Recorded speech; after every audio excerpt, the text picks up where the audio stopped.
When this project came up, I was so excited, and I already admired her, but the more I just learned of her, my admiration grew, and I feel so honored to be playing her, and she was so creative.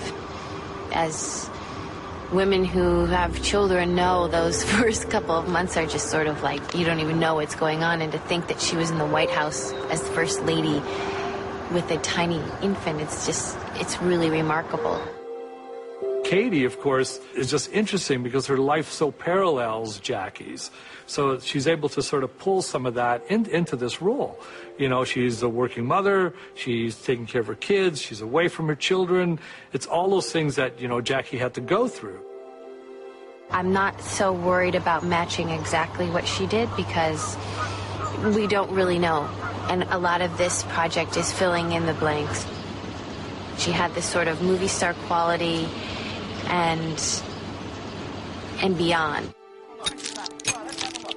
She's a wonderful actress, and I think she was the absolutely perfect casting for Jackie. She brought a courage and a beauty to her portrayal of Jackie that I don't think we've ever seen before, and she looks a lot like her too. I don't think there's anybody who, when they first heard the idea, the notion of Katie playing Jackie, didn't go, oh, you know, the quarter drops and you kind of have a sense that there's a fit there. And she, you know, was a woman that just worked very, very hard and made it look very effortless. And ultimately she did it to not only help her husband, but to help our country. And she really understood the power of, you know, if he looked like a king and she looked like a queen, well, that our country looked amazing, and still that's why we look back at this time period. Her relationship with Jack is something that we don't really know. You know, I think the positive thing about these two people is that they really did adore each other, and what I'm trying to portray is that intellectual match. And they were a powerful team, and together when they were, you know, hosting a dinner party or meeting people, it was like they were putting on a play, and they both knew it.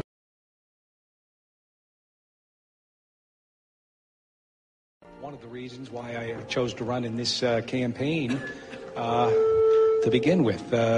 Having won the war, we must now win the peace. John F. Kennedy was a congressman who describes himself as very wooden and awkward in front of a camera, and that exists. There's no question this was not the guy who grew into the presidency. The guy who grew into the presidency had great confidence and a great ability to communicate to not only a large room full of people, but to the television.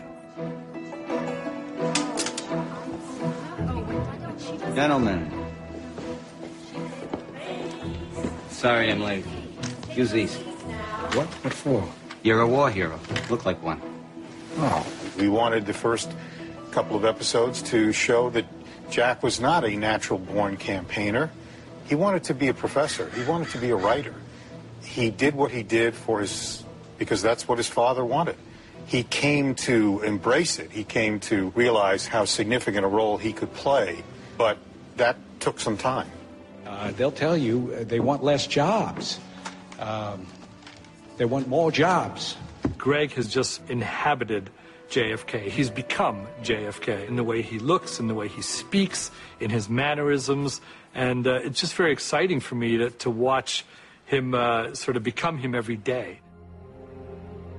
You know, not all of us are actually handed the opportunity to play the guy. So once you start digging in and once you start examining who he is and kind of what he is, the story becomes deeper and richer and more interesting. The sense that maybe he gave the country, the sense of purpose and the sense of enthusiasm he was able to incite was, I think, much needed at that time. It's an overwhelming task in the sense that me, just like everybody else, has a very clear sort of indoctrined idea of who he was and what his presence was.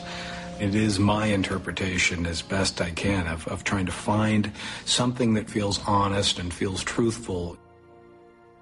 The key fact that I needed to learn about was how much pain he was in at all times in terms of his lower back injuries and his Addison's disease and a number of illnesses that he was plagued by his whole life. Our intention was, of course, to help the Cuban people free themselves from the communist yoke. I listened to more Jack Kennedy than you can possibly imagine and tried to, without emulating him and without doing an impression of him, just instill something that felt authentic.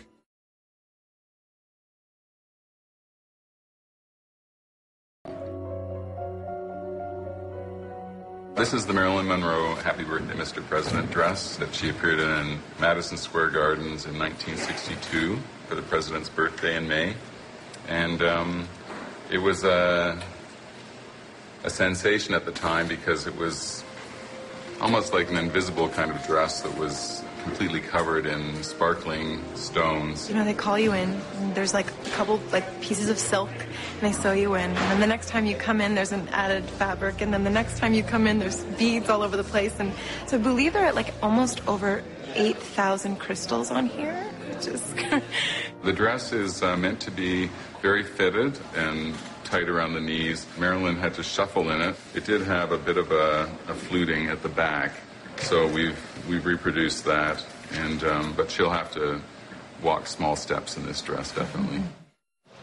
I can't sit, can't really do much of anything. So for the entire day, I will be leaning on something to sort of catch my balance and hopefully my breath. But all the clothes have been to die for.